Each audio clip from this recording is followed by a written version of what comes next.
Good evening and thank you for joining us. I'm Phyllis Smith. 2 people are in the hospital after a shooting in South Parkersburg on Monday. Just before 2 p.m., a 911 call came in reporting gunfire on the 2300 block of Belmont Road.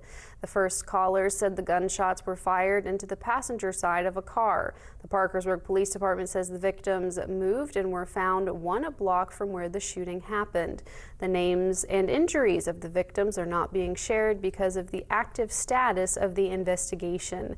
During the investigation, officers found a person of interest they believe was involved with the shooting. That person was detained within 8 minutes of the initial 911 call. One witness said everything unfolded quickly. All of a sudden, the passenger side door flew open and he emptied his clip.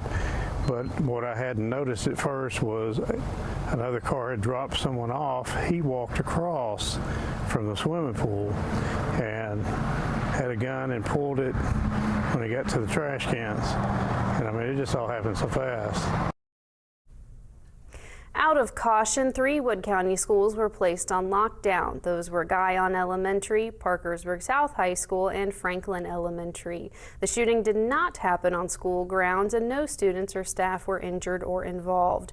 No more information has been released at this time. Turning to the weather.